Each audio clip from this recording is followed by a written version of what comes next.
اللہ عز و جل یوں ارشاد فرماتا ہے، جو دنیا کا انعام چاہے تو اللہ ہی کے پاس دنیا و آخرت دونوں کا انعام ہے۔ جو دنیا کا انعام چاہے اور اللہ ہی سنتا دیکھتا ہے۔ ایک بات یاد رکھیں، اس سے ملتی جلتی آیت 25ویں پارے میں اللہ تعالیٰ یوں فرماتا ہے، من کان یرید حرث الآخرۃ نزد لہ فی حرثہ، جو ہم سے آخرت کی کھیتی مانگتا ہے ہم اس کی کھیتی میں اضافہ کرتے ہیں۔ ومن کان یرید حرث الدنیا نؤتہ منہا وما لہ فی الآخرۃ من نصیب، اور جو ہم سے دنیا کی کھیتی طلب کرتا ہے ہم اسے بھی دیتے ہیں لیکن آخرت میں اس کا کوئی حصہ نہیں رکھتے۔ کیا طلب کرنا چاہیے؟ اللہ عز و جل فرماتا ہے جس نے ہم سے آخرت مانگی ہم اس کی دنیا بھی دیں گے اور آخرت بھی دیں گے، اور جو صرف ہم سے دنیا طلب کیا تو اسے دنیا تو دی جائے گی لیکن آخرت میں اس کا کوئی حصہ نہیں ہوگا۔ ہم عموماً دیکھتے ہیں مانگنے میں ہم سب سے زیادہ کیا چیزیں مانگتے ہیں؟ تقریباً سب دنیا ہی ہم مانگتے ہیں۔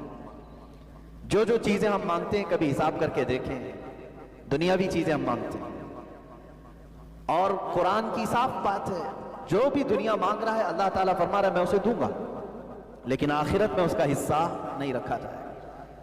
صحیح طریقہ مانگنے کا تو اللہ تعالیٰ نے خود سکھایا ہے، ربنا آتنا فی الدنیا حسنہ وفی الآخرۃ حسنہ، اے ہمارے رب دنیا میں بھی ہمیں اچھائیاں عطا کر اور آخرت میں بھی اچھائیاں عطا کر۔ کبھی اونلی ون دنیا کی چیزیں طلب کرنا، صرف اور صرف دنیا طلب کرنا، تو یہ مسلمان کو اور مومن کو زیب نہیں دیتا۔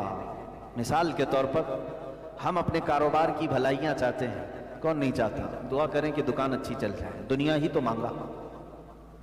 آپ کہتے ہیں میرا گھر اچھا بن جائے، دنیا ہی تو مانگا۔ آپ یہ کہتے ہیں میرے پیسوں میں برکت ہو جائے، دعا کریں، دنیا ہی تو مانگا۔ اولاد نہیں ہے، اولاد کی دعا کر دیں، اولاد دنیا ہے۔ اچھی بیوی مل جائے، دنیا ہے۔ جائیداد مل جائے، دنیا ہے۔ یہ ساری چیزیں دنیا ہیں میرے عزیزوں۔ میں یہ نہیں کہتا کہ صرف دنیا مانگنا ناجائز ہے، بلکہ مانگ سکتے ہیں آپ۔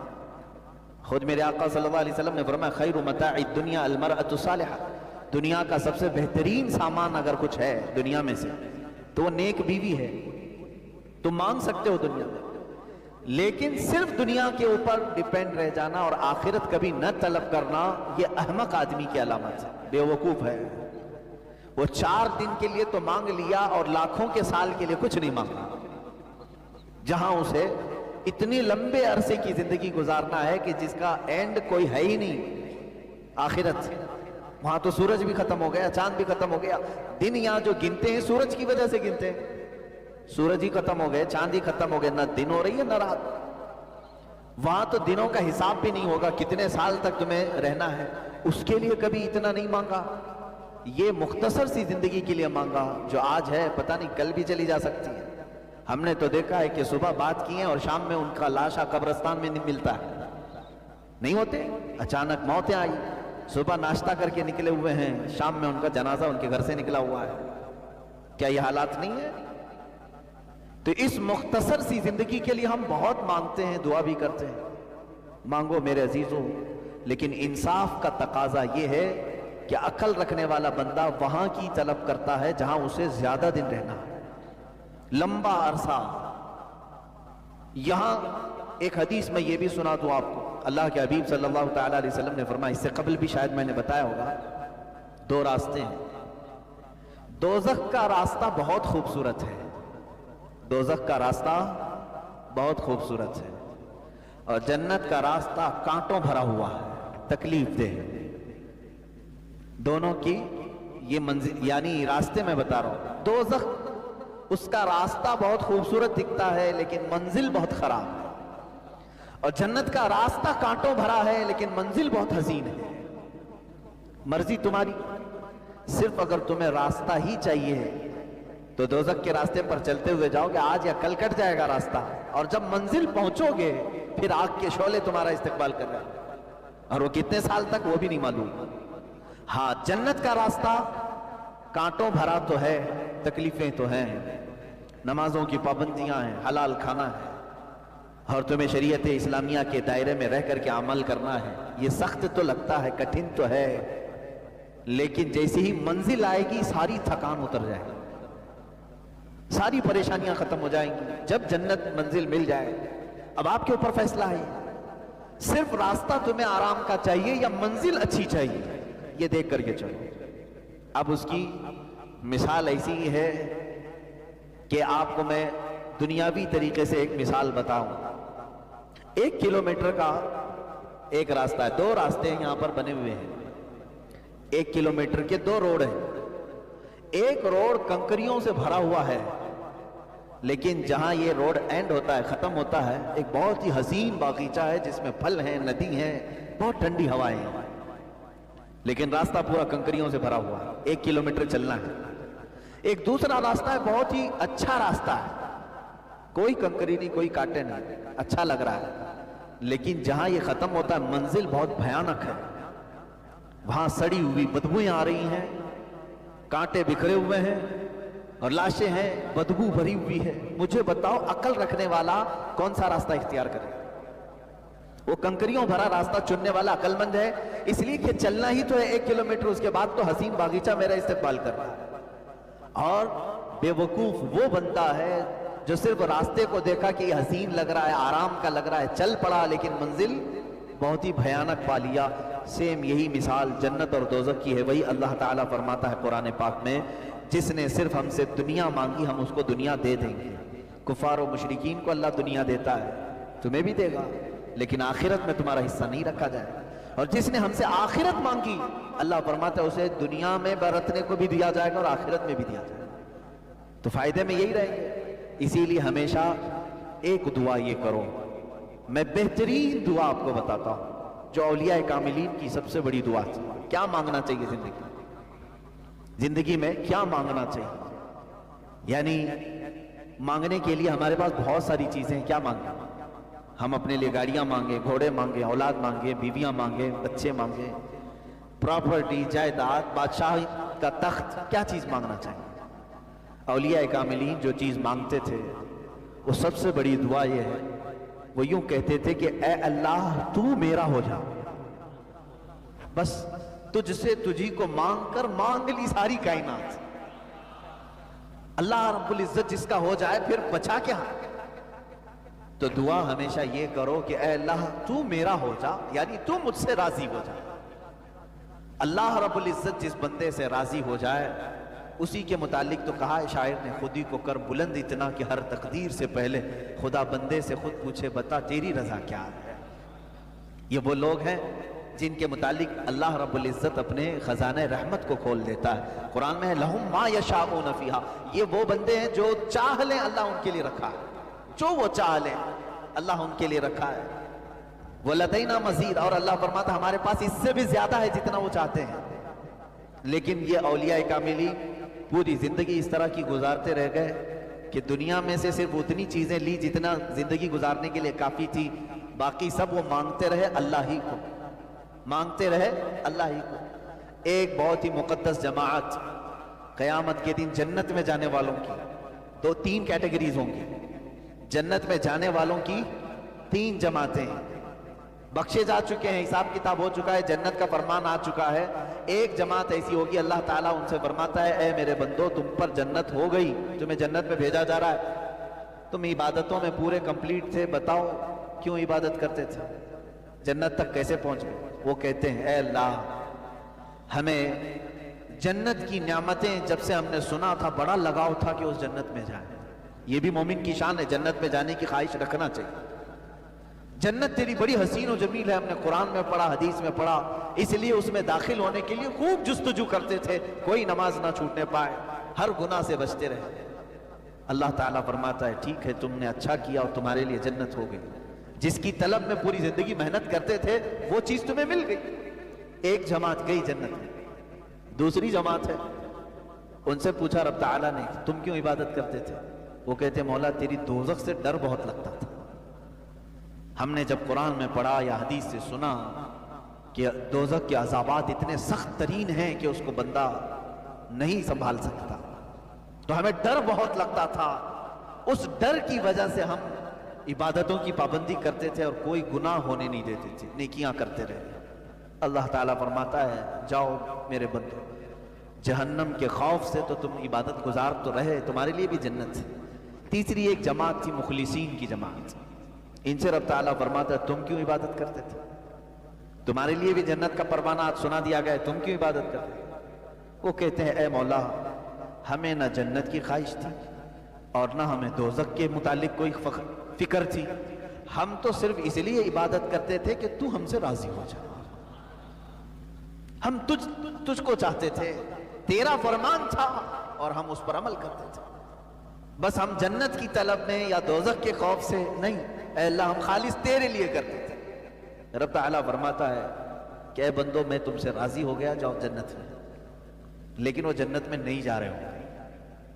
ہائے کیسی جماعت ہوگی، جنت کا پروانہ سنا دیا گیا، وہ جنت میں نہیں جا رہے، وہ کہیں گے اے مولا اگر ہم جنت میں چلے گئے تو دوسرے ہم کو تانا ماریں گے کہ تم بھی جنت کے لیے ہی عبادت کرتے تھے، بولے کچھ اور۔ رب تبارک و تعالیٰ فرماتا ہے میرے بندو میں تم سے راضی ہو گیا، تم میری رضا کے لیے کرتے تھے، میں راضی ہو گیا اور بدلے میں تمہیں جنت مل رہی ہے۔ وہ کہتے مولا بدلہ نہیں چاہیے، بس تو راضی ہو جا، بدلہ نہیں چاہیے، تو راضی ہو جا۔ یہاں تک کہ روایات میں آتا ہے کہ فرشتوں کو حکم ہوگا ان کو بیڑیاں ڈالو اور جنت میں لے جاؤ، ان کو کھینچ کر کے جنت میں لے جاؤ۔ یہ وہ بندے ہیں جو اللہ سے اگر کچھ مانگتے تھے تو اللہ ہی کو مانگتے تھے، تو ہمارا ہو جا۔ میرے عزیزو آج کے اس آیت کریمہ سے بھی یہی سیکھو کہ مانگنے کے لیے ہزاروں چیزیں تمہارے پاس ہیں، عقل مند بندہ وہ ہے جو اللہ سے اللہ ہی کو مانگ لے، اے اللہ تو میرا ہو جا۔ اور ہم نے بزرگان دین کی زندگیوں میں دیکھا ہے، بلکہ حدیث آپ کو میں بتا دوں، اللہ کے حبیب صلی اللہ تعالیٰ علیہ وسلم نے ارشاد فرمایا من کان للہ کان اللہ لہ، جو اللہ کا ہو گیا اللہ اس کا ہو گیا۔ یہاں تک کہ حدیث قدسی ہے، یہ حدیث قدسی کہتے ہیں فرمان اللہ کا ہے، زبان نبی کونین کی ہے صلی اللہ علیہ وسلم، حضور صلی اللہ علیہ وسلم نے بیان کیا لیکن وہ کلمے اللہ کے۔ اس حدیث قدسی میں اللہ فرماتا ہے ایک بندہ مجھ سے قریب ہوتا ہے، اتنا قریب ہوتا ہے کہ میں اس کا ہاتھ بن جاتا ہوں جسے وہ پکڑتا ہے۔ کون کہہ رہا ہے؟ اللہ عز و جل۔ رب تعالیٰ فرماتا ہے میں اس کی زبان بن جاتا ہوں جس سے وہ بولتا ہے، میں اس کے کان بن جاتا ہوں جس سے وہ سنتا ہے۔ اللہ تبارک و تعالیٰ یہ ارشاد فرما رہا ہے یہ حدیث قدسی میں۔ تو بندہ اپنے آپ کو اتنا قریب کرتا ہے، اتنا قریب کرتا ہے کہ اللہ رب العزت اس کے اعمال کو اپنا عمل فرما رہا ہے۔ بدر کے وہ صحابہ جب تیر چلا رہے تھے اور کفار و مشرکین کو تہس نہس کر رہے تھے، بعد میں آیتیں نازل ہوئی، اللہ تعالیٰ نے فرمایا وَمَا رَمَيْتَ إِذْ رَمَيْتَ فَلَمْ تَقْتُلُوهُمْ وَلَكِنَّ اللَّهَ قَتَلَهُمْ۔ دو الگ الگ جگہ سے میں پڑھ رہا ہوں۔ حضور صلی اللہ علیہ وسلم سے رب تعالیٰ فرماتا ہے تیر جو چلایا وہ آپ نے نہیں اللہ نے چلایا۔ فَلَمْ تَقْتُلُوهُمْ وَلَكِنَّ اللَّهَ قَتَلَهُمْ، اے صحابہ تم نے نہیں قتل کیا، ہاتھ تمہارا تھا، اللہ نے قتل کیا۔ ان کے عمل کو اللہ اپنا عمل فرما رہا ہے۔ یہ وہ مقام ہے جس کی طلب ہر مسلمان کو ہونی چاہیے، ہر مومن کو ہونی چاہیے۔ اے اللہ مجھے اس مقام تک پہنچا دے جہاں میرا چلنا پھرنا ہر چیز تیری رضا کے مطابق ہو جائے۔ یہ کب ہوتا ہے؟ جب سچی طلب ہو۔ اور قرآن پاک میں اللہ فرماتا ہے من کان یرجو لقاء اللہ، جو اللہ تبارک و تعالیٰ سے ملاقات کی امید رکھتا ہے، یقین رکھتا ہے، اسے چاہیے کہ وہ نیک اعمال میں لگ جائے۔ فَلْيَعْمَلْ عَمَلًا صَالِحًا وَلَا يُشْرِكْ بِعِبَادَةِ رَبِّهِ أَحَدًا، وہ اللہ رب العزت کے ساتھ کسی دوسرے کو اپنا خدا شریک نہ ٹھہرائے اس کے ساتھ، اور اعمال صالحہ میں دن رات لگ جائے، جسے یہ امید ہے کہ وہ اپنے رب سے ملنا چاہے، اپنے مولا سے ملاقات کرنا چاہے۔ میرے عزیزو اس آیت کا پورا خلاصہ میں یہ بتا رہا ہوں کہ دنیا میں اگر کچھ مانگو تو آخرت کی طویل زندگی میں اللہ کی رضا مانگو، اللہ کی رضا مانگو۔ ایک بزرگ ہیں حضرت امام حسن بصری رضی اللہ تعالیٰ، بڑی پتے کی بات ہے، اور ایک روایت حضرت رابعہ بصریہ رضی اللہ تعالیٰ عنہ ملتی ہے۔ ایک صاحب آئے اور ان سے کہا کہ ہمارے لیے دعا کر دیں، غالباً حضرت رابعہ سے کہا کیا دعا کروں؟ انہوں نے کہا کہ دعا کر دیں اللہ مجھ سے راضی ہو جائے۔ ابھی میں نے کہا نا دعا تو یہی کرنا چاہیے، اللہ مجھ سے راضی ہو جائے۔ تو بھڑک گئی، کہا یہ دعا کروا رہے مجھ سے اللہ تجھ سے راضی ہو جائے؟ میں دعا تو کروں گی لیکن پہلے یہ بتا کیا تو بھی اللہ سے راضی ہے؟ کیا تو بھی اللہ سے راضی ہے؟ تو وہ ڈر گئے، انہوں نے کہا کہ ماں بھلا بندہ بھی کوئی اللہ سے ناراض ہوتا ہے؟ کون ہے وہ؟ کس کی مجال ہے، کس کی جرت ہے کہ وہ اللہ سے ناراض ہے؟ انہوں نے کہا لاکھوں بندے ہیں۔ کہا کیسے؟ کہا یہ ناراضگی کی علامت نہیں ہے کہ جب وہ موسم گرمی کا دیتا ہے تو کہتے ہائے کیسی گرمی ہے، برداشت سے باہر ہو گئی، جبکہ وہ مولا کہہ رہا ہے میں کسی کو اس کی طاقت سے زیادہ کوئی چیز ڈالتا نہیں۔ اگر تم اس کی یہ تمام قدرت سے راضی ہوتے تو اس کے موسموں کی شکایت نہیں کرتے۔ ایک بزرگ چلتے پھرتے راستے میں انہوں نے صرف اتنا کہہ دیا تھا، بارش آ رہی تھی، ارے یہ کیسے بے موسم کی بارش آئی؟ کبھی ہوتا ہے گرمیوں کے دنوں میں بارش آئی؟ غیب سے انہیں ندا آئی کہ اے بندے کیا اب تو فیصلہ کرے گا کہ بارش کب ہونا چاہیے اور کب نہیں ہونا چاہیے؟ وہ اتنا روئے کہ تقریباً 40 سال تک انہوں نے اپنا چہرہ آسمان کی طرف نہیں کیا۔ حقیقت میں میرے عزیزو، آج اللہ کی رضا ہم چاہ تو رہے لیکن کبھی ہم نے یہ سوچا میں بھی اس کے ہر چیز سے راضی ہوں؟ وہ بندہ راضی ہے جو اس کی دی ہوئے انعامات پر بھی خوش ہے اور اس کے دی ہوئے مصیبتوں پر بھی خوش ہے۔ لیکن یہاں ہوتا نہیں ہے، بندہ مصیبتوں پر ناشکری کرتا ہے اور انعامات پر اسے بھول جاتا ہے۔ انعامات ملتے ہیں، خوشیاں آتی ہیں، کہتا میں نے کمایا، کبھی یہ نہیں کہتا ھذا من فضل ربی، یہ میرے رب کے فضل سے ہے۔ عزیزان گرامی، اللہ کی رضا مانگو لیکن خود کو پہلے اللہ سے راضی کرو، یعنی اپنے آپ کے دل کو بھی راضی کرو کہ جو کچھ بھی دنیا میں ہوگا وہ میرے مولا کی مرضی سے ہوگا۔ خاص طور پر عورتوں میں یہ ناراضگی اللہ تبارک و تعالیٰ کے متعلق بہت ملتی ہے۔ تم ناراض ہوگے اللہ تعالیٰ سے تو اس کا کچھ نہیں بگاڑ سکو گے، تمہاری دنیا بھی تباہ ہے اور آخرت بھی تباہ۔ تم بندے ہو، اللہ سے ناراض ہونا یہی نہیں کہ اس کو صرف گالیاں دینا، بلکہ بہت ساری چیزوں کو برداشت نہ کرنا یہ بھی اللہ سے ناراضگی کی علامت ہے۔ جو تمہارے ساتھ کسی کا انتقال ہوا تو کیا اللہ تعالیٰ نے تمہارے ساتھ ظلم کیا؟ تمہارے گھر میں کسی کی موت ہو گئی تو کیا اللہ کا ظلم ہے یہ؟ معاذ اللہ رب العالمین۔ لیکن کچھ لوگوں کی زبانوں سے یہ جملے نکل جاتے ہیں، کم سے کم اس گھر پر تو رحم کرنا چاہیے تھا، اس گھر پر تو رحم کرنا چاہیے۔ ایک بات یاد رکھیں، وہ قادر مطلق ہے، اس کے ہر فیصلے میں کوئی نہ کوئی حکمت ضرور ہے۔ وہ کس کی موت کب لکھا ہے جبھی ہوتی ہے۔ یہاں تک کہ فرشتوں میں سے بھی مقرب فرشتوں کو بھی یہ اختیار نہیں ہے کہ اس کے دیے ہوئے وقت سے ایک آن پہلے یا بعد کو ٹال سکیں یا پہل کر سکیں۔ تو اللہ رب العزت کی حکمتوں میں سے بندے مومن کو یہ چاہیے کہ ہر کام پر اس سے راضی رہے، اس کے بعد اس کی رضا کا سوال کرے۔ بات صحیح ہے؟ پہلے خود راضی ہو اللہ کے ہر حکمت سے اور اس کے بعد سوال کرے اے اللہ تو بھی مجھ سے راضی ہو جا، تب بات دونوں برابر کہلائے گی۔ تم تو ناراض ہو اس سے، تم اس کے بہت سارے کاموں سے اپنی رضا ظاہر نہیں کرتے ہو اور پھر اس سے دعا یہ کرتے ہو کہ اللہ تو مجھ سے راضی ہو جا۔ رب تبارک و تعالیٰ اگر یہ فرما دے کہ اے بندے کیا تو بھی راضی ہے اپنی زندگی میں؟ ہاں تو کہہ دو کہ زبان سے، لیکن عمل تمہاری شکایت کر رہا ہوگا۔ بیماریوں میں میں سب کو بتا دیتا ہوں، اچھائیوں میں کسی کو نہیں بولتا۔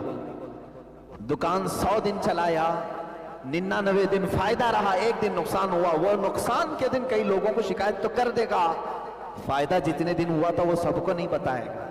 ارے نہ بتاؤ، نظر لگ جائے گی۔ انعامات کو تو تم نے بتایا نہیں، خسارے کو سب کے سامنے ذکر کیا، صحت کا تو کبھی اعلان نہیں کیا کہ میں بہت ہٹا کٹا ہوں، صحت مند ہوں، اللہ کا فضل ہے، لیکن بیماری کو سب کے سامنے ذکر کیا۔ اللہ کی رضا یہ ہے جو قرآن پاک کی آیت ہی بتاتی ہے، انا للہ و انا الیہ راجعون، بے شک ہم اللہ کے لیے ہیں دنیا میں اور اللہ ہی کی طرف لوٹنے والے۔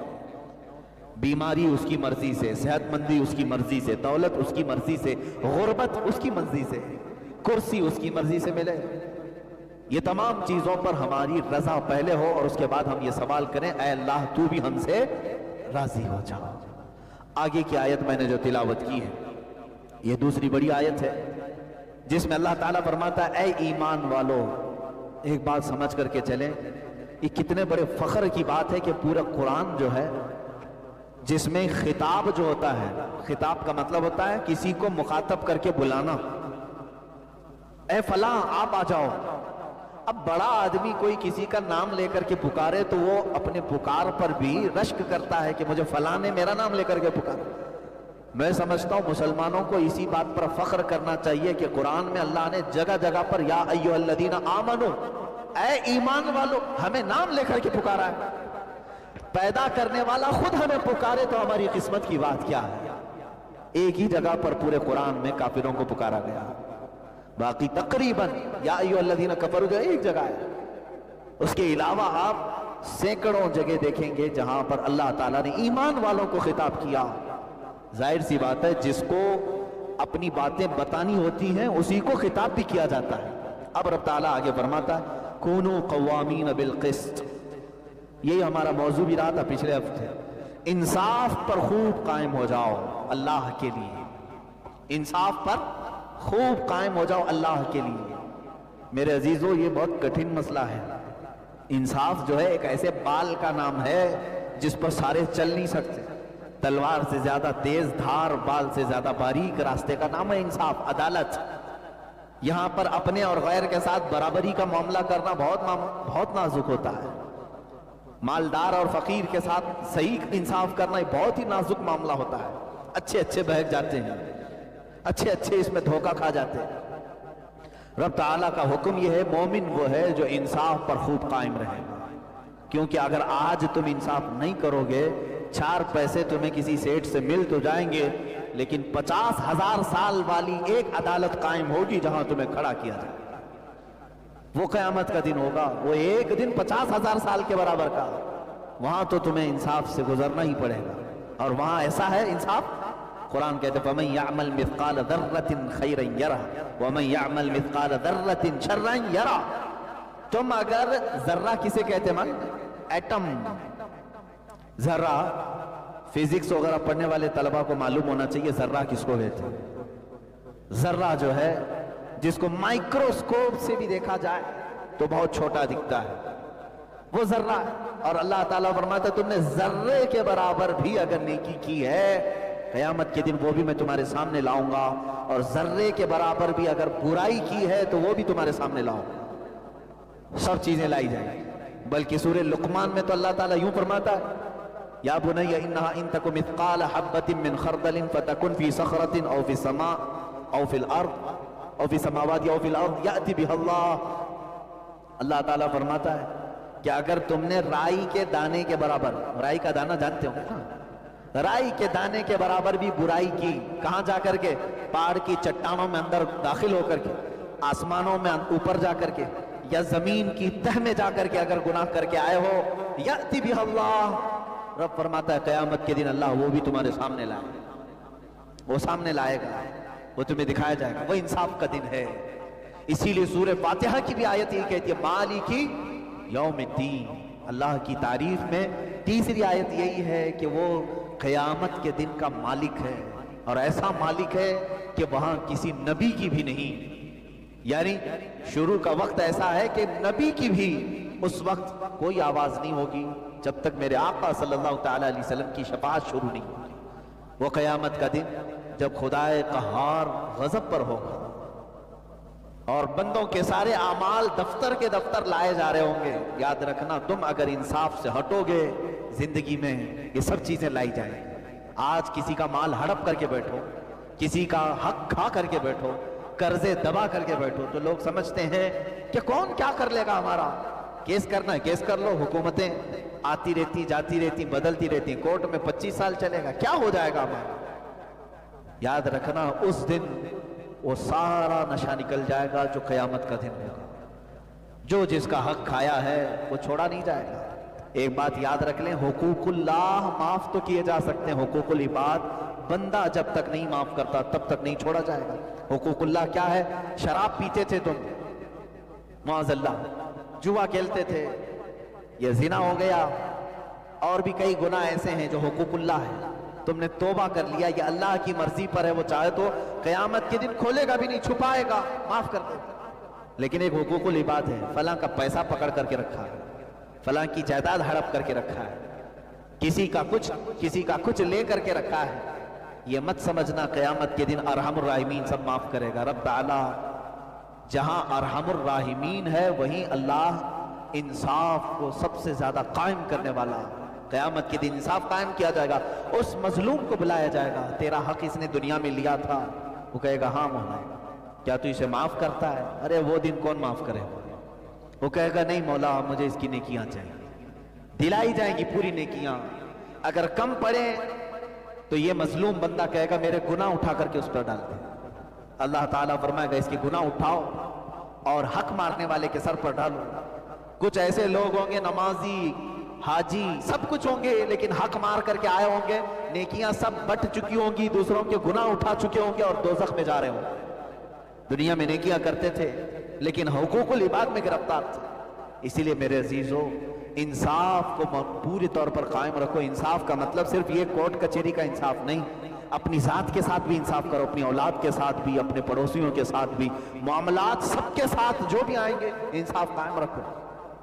مزدوروں کے ساتھ انصاف تمہارا الگ ہے, تمہاری بیویوں کے ساتھ تمہارا انصاف الگ ہے, ان کے ساتھ ظلم نہ ہونے پائے. تمہاری اولاد کے ساتھ انصاف الگ ہے, ہر چیز میں پکڑ ہو سکتی ہے. تم اپنی کمپنی چلا رہے ہو, مزدور میں کسی کی بھی ناحق تم نے تنخواہ کاٹ لی, کسی کو اس کی ڈیوٹی سے زیادہ کام لے لیا اور اس کو اس کی اجرت نہیں دی, اسی ایک نا انصافی کی وجہ سے قیامت میں تمہاری نیکیاں دینی پڑ جائیں گی. بیوی رکھا تھا اور اس کو کام کی مشین سمجھ کر کے سب کرواتا تھا, وہ ناراض تھی. اللہ نے جتنے حقوق اس کے بیان کیے وہ نہیں ادا کرتے تھے اور اس کے ساتھ زور زیادتی ہوتی تھی. تو یہ قیامت کے دن لایا جائے گا. ارے بیوی تو بیوی ہے, بیلوں کو جو مارے ہوں گے, جانوروں کو, ان کو بھی لایا جائے گا قیامت کے دن. وہ سینگ مار مار کر کے اپنا بدلہ لیں گے. ہاں, یہ حدیث پاک میں ملتا ہے. جانوروں کو ناحق جس نے مارا ہے وہ بھی بدلہ دیا جائے گا. وہ اللہ جو قرآن میں کہتا ہے یحب المقسطین, وہ انصاف کرنے والوں کو پسند کرتا ہے. تو قیامت کے دن کیا انصاف چھوڑ دیا جائے گا؟ نہیں, حقوق العباد پورے لائے جائیں گے. اولاد تمہاری 4 بیٹے تھے, کسی ایک کو ہی سب سے زیادہ دیا, باقی کو دبا دیا. یہ مت سمجھنا دنیا ہے سب چل جائے گا. قیامت کے دن پکڑ ہوگی, ساری اولاد کو تمہیں ایک نظر سے دیکھنی ہوگی. کسی باپ کو یہ اختیار نہیں دیا شریعت نے کہ وہ اپنی کسی اولاد کو آگ کر دے, یعنی جائیداد نہیں دوں گا, اس کو لکھوا لیا, کیا آج سے تو میرا بیٹا نہیں ہے, تیری شکل نہیں دیکھوں گا, تو میری میت پر نہ, اپنے اولاد سے اس کو خارج کر دیا. کسی باپ کو شریعت نے یہ اختیار ہی نہیں دیا ہے, اور اگر کسی نے ایسا کیا بھی ہے قیامت کے دن وہ پکڑا جائے گا.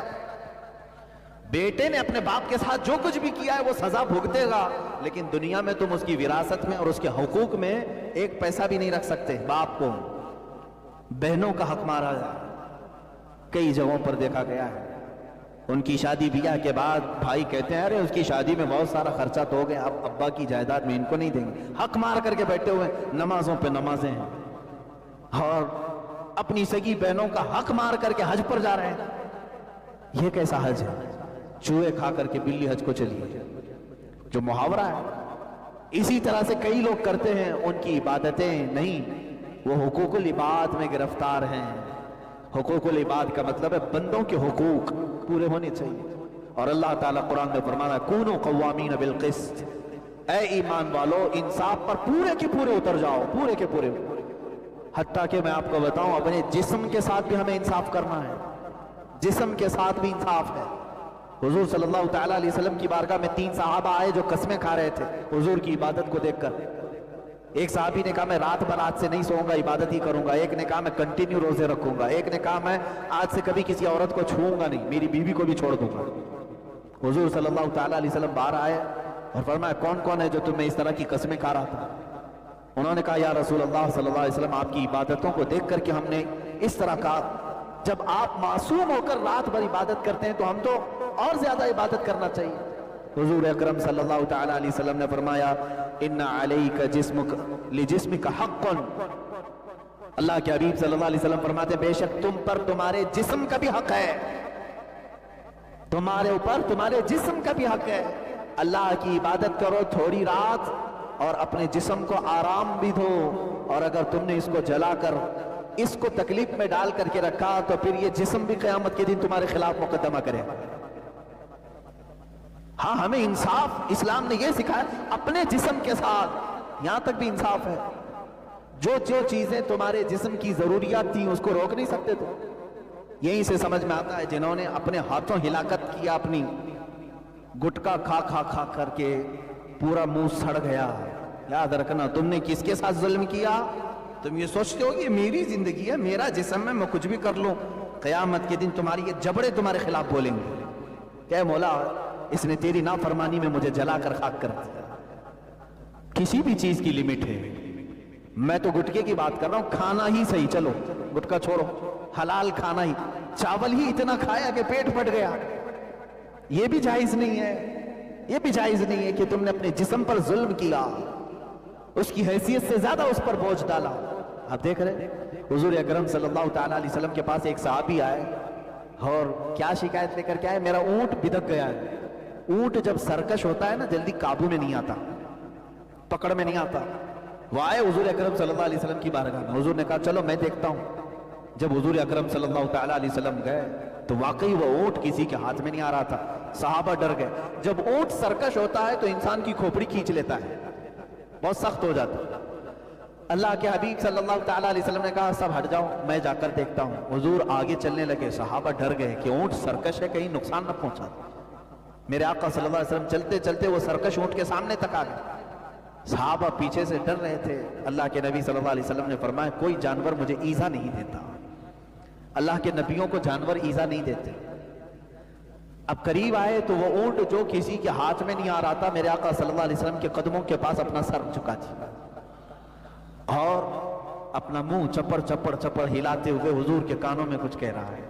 میرے آقا صلی اللہ تعالیٰ علیہ وسلم نے سنا.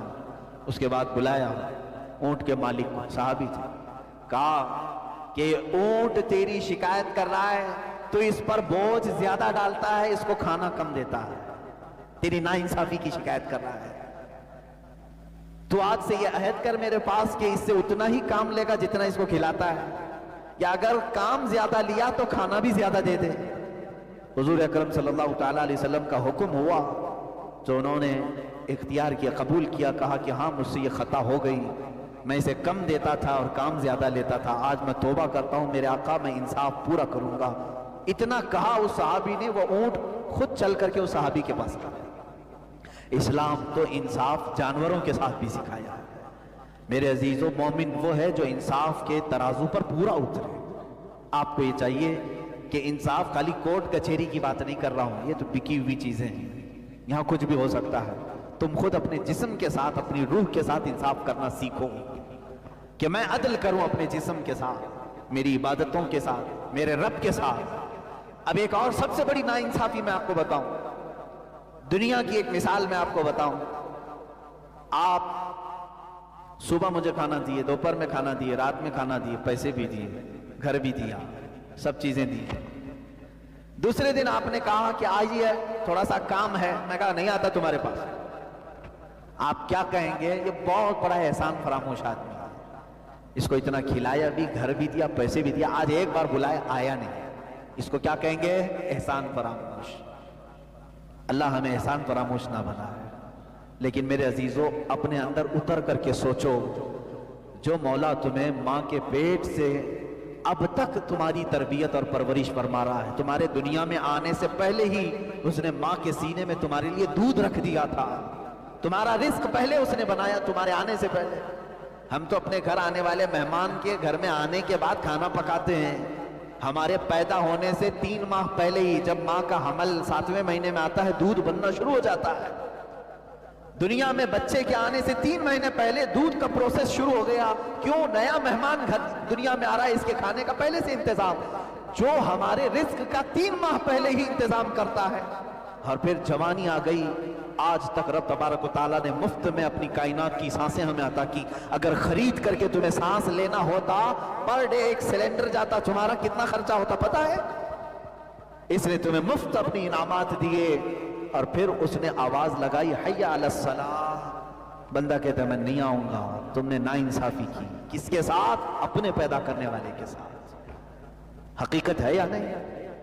انصاف پر پورے قائم ہو جاؤ، اپنے ساتھ بھی اور اپنے مولا کے ساتھ بھی.